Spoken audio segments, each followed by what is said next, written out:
Hi, everybody. Welcome back to the Vetacular Show. I'm here today with Sean Miller, who's one of the co-founders and the COO of Rarebreed. Sean, welcome to the show. Thank you for having me, Joey. It's good to see you. It's great to have you on, and I'm going to ask you the first question we always ask here, which is, tell us a little bit about yourselves. What's the Rarebreed story?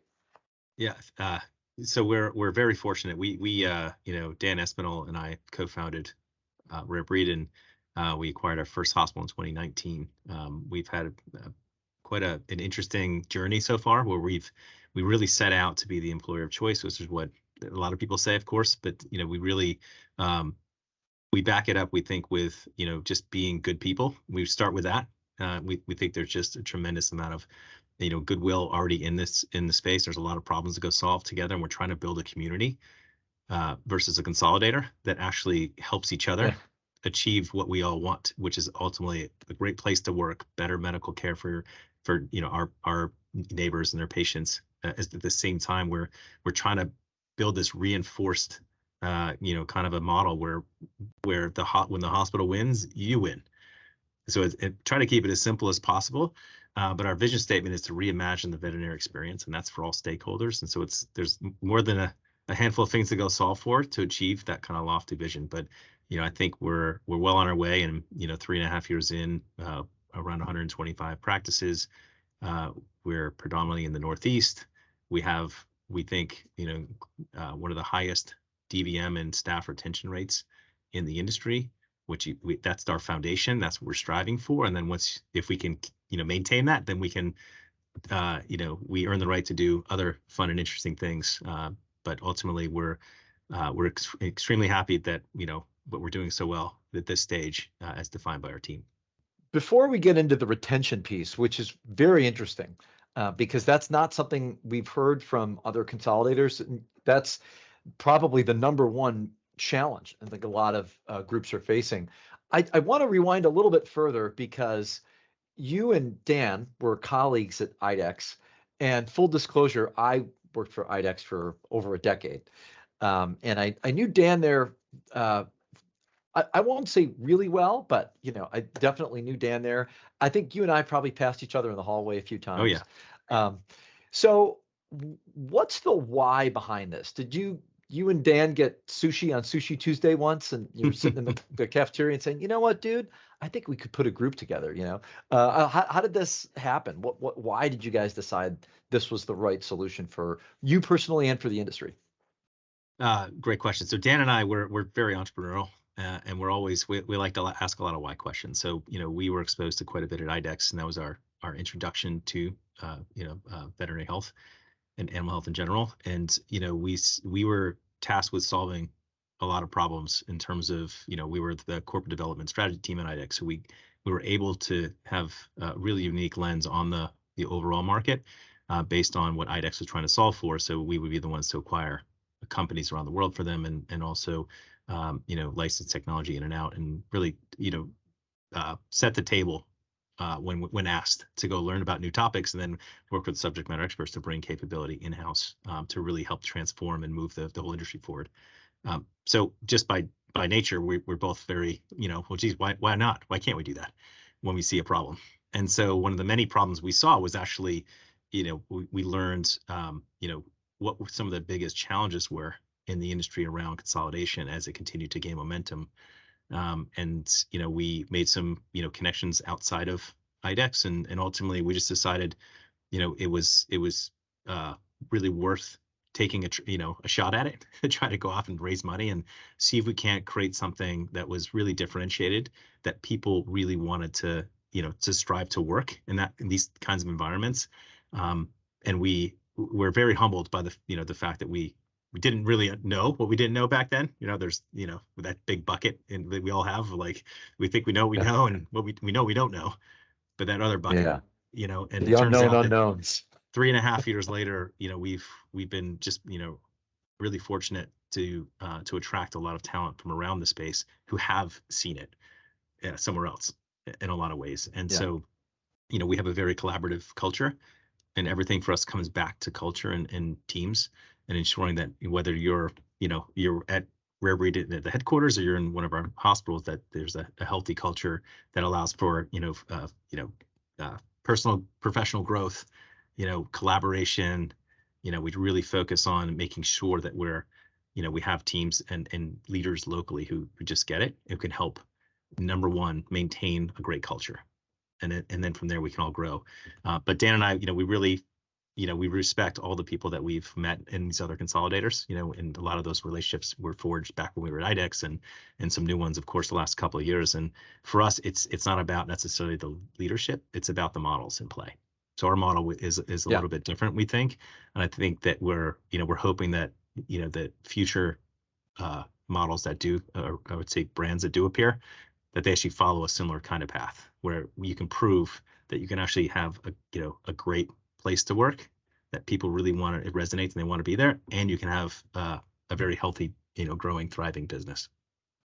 Yeah. So let's talk about the model, because this is something everybody wants to talk about now. And it does seem like there's a change happening, partly due to competition for talent, I think, but also because of the purposefulness that, younger generations feel around this industry, which has sort of moved from being a kind of part of the woodwork and almost like a utility to being a passion for the clinicians. So most people think of big companies as being owned in one of two ways. And big company, let's say $500 million or more in revenue.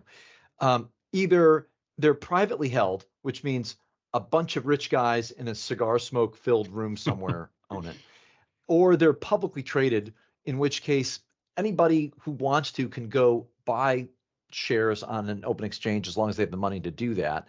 But that's an oversimplification. It always has been, but especially in the space now, it seems like we're getting more creative around equity distribution. Can you talk about your model and sort of how that works within Rarebreed, just in broad terms? Sure. Yeah. Keep it at a high level. We've from the beginning believed that, ownership, there should be ownership locally.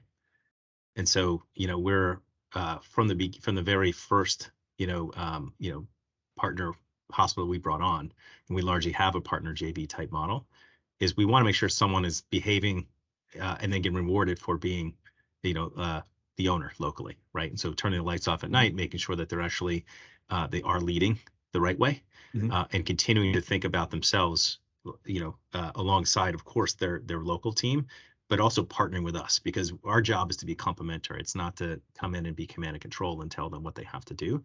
It's actually to, I always like to say, inspire them to do what needs to be done to get us all to the place we all want to go, by having insights. That is, sometimes it's hard to do in a very heterogeneous PIMS environment today that we all kind of live in, where data's messy and a lot of the PIMS are very old and don't have the same kind of controls as new ones. The second is, once you have the insights and we all agree on a plan, training, building capability to help people see where they need to go and give them the tools and even trainers to help them get where they need to go. And then the third is actually shared incentives. So we do have equity locally, and the goal is for hospitals that we do have that don't have an equity owner, well, then that is, an initiative that we're actually continuing to roll out with even more acceleration. But we also have staff bonuses. So those that aren't the owners traditionally haven't had the ability to really participate when the hospital grows. So that has been something we've been working. We've deployed, I think, in 2020 for the first time, and we started in middle of 2019.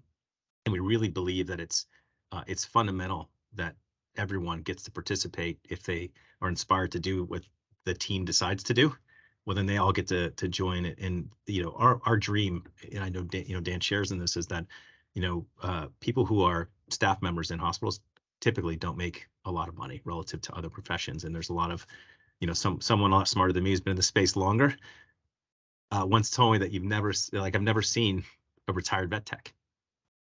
Which you kind of sit back and think about it. Yeah, it's kind of true. Yeah. It's sad because there's so many quality people who are so passionate, who spend sometimes decades learning and applying and training other people, and they get to that point where they just they don't make enough money, so they leave the industry. And so that's something that we are trying to change, is provide the right career path avenues for folks. and then also make sure that they can actually earn more money. But the only way to do that is if the hospital continues to grow, and so we have to make sure that we're laying down the foundation and being complementary and showing them the path. So you're making investments. I mean, so there's a line in a Tom Cruise movie that I've always loved, that the answer to 99 out of 100 questions in life is money. Um, but there's a lot more Yeah. beyond that you guys are investing into the staff at the local level and obviously into the organization. I love that provocation that I've never seen a retired vet tech, right? Because that really stops you for a moment. Sure. So while financial incentives are certainly part of it, the investments that you guys are making into training for the teams, technology, et cetera, are also part of creating this environment that people want to stay in. And I guess that brings us to Cubex. Um, you guys are, I think it's fair to say, uh, big proponents of Cubex, at least from That's what right. I've heard from your at the facility level, from a couple of folks that we've talked to, and also you and Dan. Why is that? Why do you believe in Cubex for your practices? Yeah. So we actually take it a step back, thinking about how do we actually have this vision where we want to move the industry forward. It just starts with change, and we have to be thinking differently about the way we work, our whys, and ultimately, whether it's Cubex or if it's a playbook item to then roll out something that we're very familiar with, like at IDEX, like wellness diagnostics as an example, which you know, uh, we have a method where we like to pilot things and then measure and then package it and create advocates and then roll it out. That's how we actually, move the needle at our company. Versus telling people they have to have something. That being said, what we've learned over time as we continue to mature is that we need to make sure that we have the right types of, repeatable systems and processes that actually help people by giving them time back, right? We automate things, we reduce the risk, regardless if it's operational, medical, right, et cetera. And so for us, we really believe in Cubex as a partner, as well as a solution that helps us solve one of our core problems. And as we continue to build out, we're very technology, centric, I think, as you know. And so, like, the idea of Cubex making, in place at the hospitals does it, like, for us, a few things. Number one is it actually makes working in our hospitals safer. We really believe that, and that was actually the first reason why we were thinking about Cubex or a solution. And then secondarily, we also know that from a charge capture perspective, economically, it makes sense to we know that there was a JAMA article years ago that was 17% of I think it was the revenue is lost through lack of charge capture. And so for us, Cubex is a great way to make sure that for anything on the treatment floor, for example, things like injectables, well, we're going to make sure we capture all of that revenue, because you're actually, you're producing, great services for these animals, and ultimately it's a cost to us. And if we're not capturing it, let alone measuring it, how are we ever going to change it? So, we've actually proven with your help, as well as, internally with our own finance people, that it is actually accretive, even though it's a cost for Cubex. Just injectables on the treatment floor, we've proven through data that it's actually accretive to the business to have it. And so, there's a Can I lot of time out? So yeah. that's a vocabulary word for today's show, accretive. Oh. So what is that? Yeah, So for basically, some of it our increases your listeners. profitability at the Okay. practice level. Yes. Thanks for stopping me Yeah. on that one. Yeah. We know that, think about, like, the objections we've had to change, right? Whether it's Cubex or another process we want to, put in place, or technology. Mhm. When it comes to money, it's, that's one of the big ones we always hear, is ultimately it costs more money. I'm not spending that money today. But what we've been able to prove is it actually adds to your profitability, in addition to keeping the team safer. We think about, in the future, creating a more elegant cost of goods sold type of a solution that might include Mhm. multiple, partners, or we have technology ourselves. Like, how do we actually make this easier for folks from an automation perspective? And then other Mhm. kinds of cool business models. So a partner like Cubex has been really helpful thinking through some of these potential solutions for the future. But we're in the hospitals, we have deployed Cubex. We know that it actually is impacting the business in a very positive way, which is why we're focused in the future about rolling out Cubex to more of our hospitals. So Hope that was helpful. That's great feedback. So that's part of the Cubex is part of the tech stack for you guys, especially around that cost of goods sold ecosystem that you want to build, because I would imagine that helps your group to become even more scalable in the future because it's a turnkey solution, more so someday even than it is today. Uh, what about the PIMS? So how do we solve the PIMS problem, as I like to call it in vet med?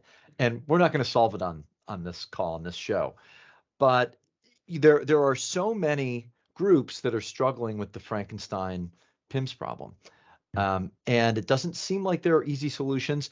I think for an outsider that's not familiar with the space, you might forgive them for asking, why not just rip everything out and change to one? I'm sure that you guys have looked at that along with other solutions.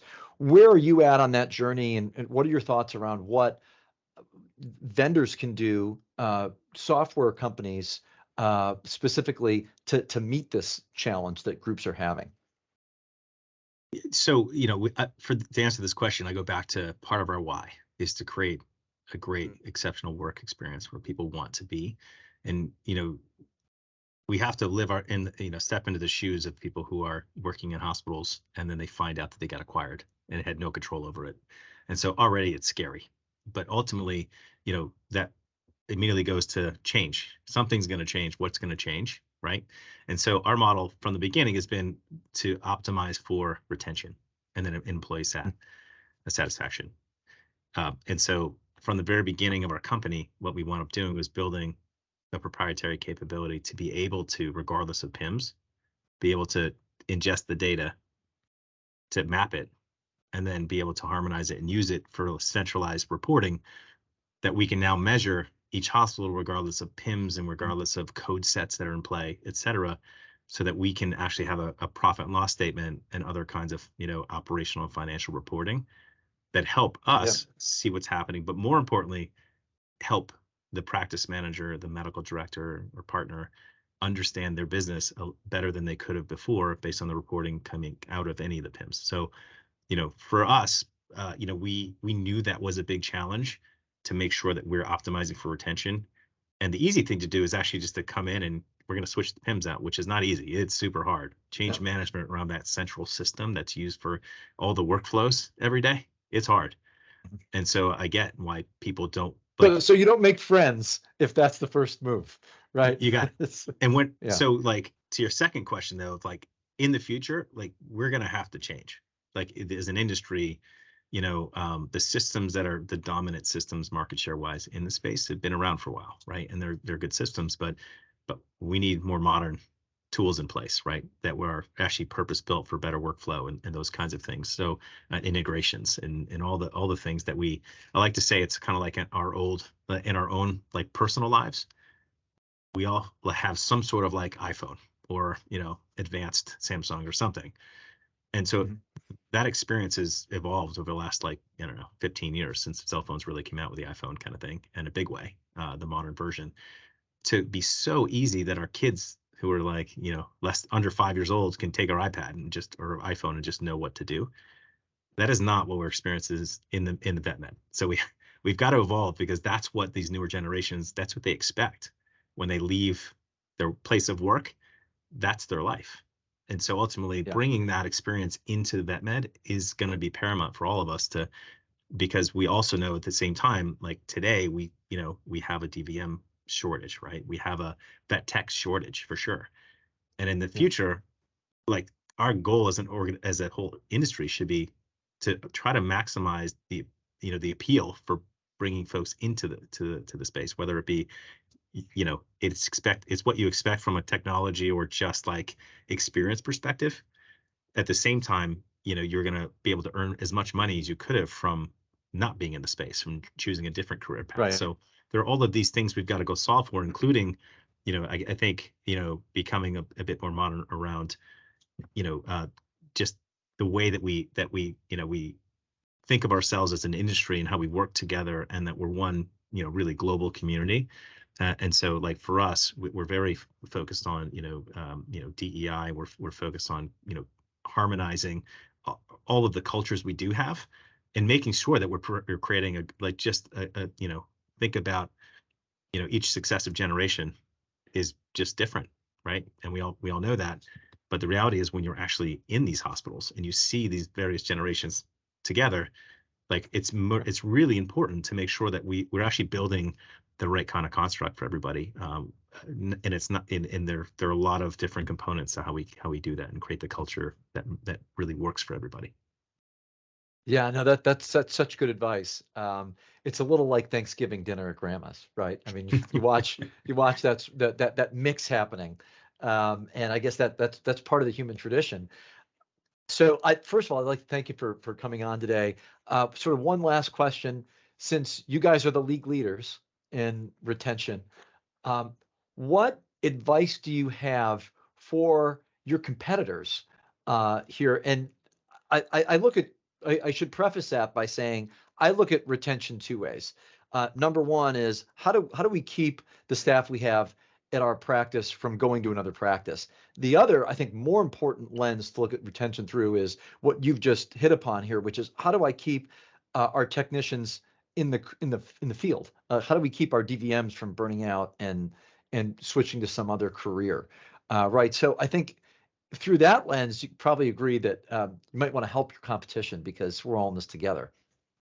I think we need to create a different paradigm in our industry, because there are a lot of other options for these folks to go and work. And ultimately, Yeah. we have a lot of characteristics that people really identify with. I mean, people love animals. They're very passionate about taking care of these animals, and ultimately they love the idea of being in animal health, right? And then really make themselves feel good about doing good. And so I think it's really incumbent upon us to provide the right kind of landing spot for them, so that when they do come in, we can attract them, and we actually create like an even better reputation for ourselves as an industry that just continues that flywheel of bringing people in and giving them a real career that they can, be proud of for, you know, 20 or 30 years, and then they can retire. With that, I'll thank you once again for coming on. I think that's a perfect place to end our chat. Once again, this has been Sean Miller, Chief Operating Officer and co-founder of Rarebreed. Thank you, Sean. Thank you, Jimmy. Take care.